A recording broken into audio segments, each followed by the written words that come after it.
Okay, we have Blake. Shapen.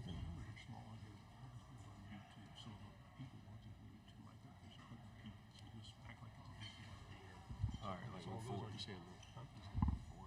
Yeah, but it's electronic, right? Yeah. This is all a YouTube service. Okay, we're ready with Blake. We'll start in the back row on the left. Dan Peck, ESPN 106.7 in Auburn. When you went in the portal, what was it about Mississippi State that made them the right fit? I think it starts with Coach Levy. Got to watch him coach at OU. Got to see that offense in person. For me, it was kind of a no-brainer when he got the job at Mississippi State, and he contacted me. Obviously, I wanted to play in the SEC also, and I heard Mississippi State's a great place, so it was a no-brainer. Left side, third row. Tyler Shaw with KBTX and College Station. How would you describe kind of Jeff Levy and his coaching style so far, and just kind of what he kind of adds to you guys' team? Yeah, no, he's a great dude. He's energetic. He's got a lot of swagger about him. He's a cool dude, but he's very knowledgeable about football and offense and having an explosive offense. So a lot of people gravitate towards him just by the way he is, his personality. So I mean, he's a great guy. On the aisle, on the left. Blake, Donna Conrad, 15 ABC and College Station. Obviously, a lot of veteran experience from you. How do you feel like in these early days you've been able to kind of impart your leadership on this program? Yeah, I think at first it was tough just because I was at Baylor for 4 years and it's just a new place, new people. So being able to build the relationships outside the facility so that when we get inside the facility that these guys trust me and they know who I am. In the back. We've seen transfer quarterbacks in the past who've missed spring practice. They've shown up afterward, and it's something of a learning process.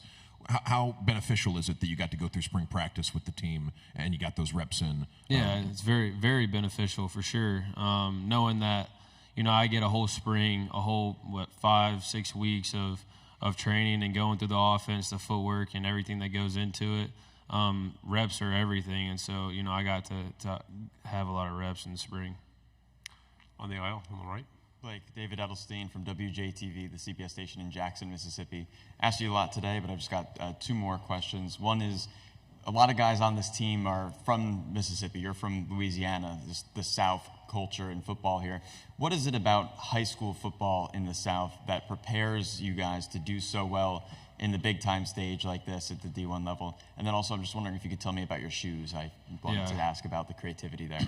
So football in the South, I feel like we don't have as much nice stuff as like Texas and different areas like that.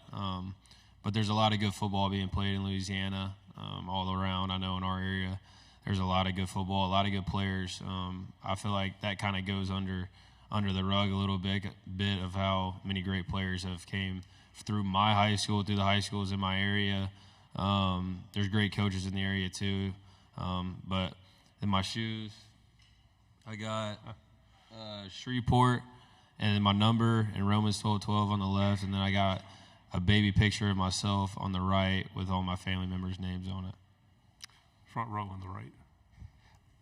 Blake, Eric Bailey with the Tulsa World. You mentioned seeing that offense in person. Do you remember that 2022 game, Dylan Gabriel winning up in Norman when you were with Baylor? And do you speak or get a chance to talk to former quarterbacks, Levy, when you were making that decision to go to Mississippi State? Or do you know Dylan at all? Yeah, so like I said earlier, like seeing it in person, that was a big deal for me. The offense is so fast, it's explosive, and I got to watch that in person. No, I didn't speak to any other quarterbacks that have played under him until recently. I had met Dylan at the Manning camp, and we spent a good bit of time together. And he's a great guy. He talked about the offense. We talked about Coach Levy and different things like that. So it's good having somebody like that in your corner too. Third row. Blake, when you look around the league, how would you rate kind of the quarterback play and the level of quarterback play just in the SEC right now? Yeah, I mean, obviously there's a lot of great quarterbacks in this league. This is why it's the best conference. I feel like it's led by good quarterback play. There's good quarterbacks everywhere, though. So, it's a blessing to be a part, of the SEC. Front row. Hey, Blake. AP Stedham, AP and Kelly, as we see at syndicated radio. What did you learn at the Manning camp, and What can you say about the defenses in the SEC as opposed to your league that you're transferred from, Big 12? Yeah.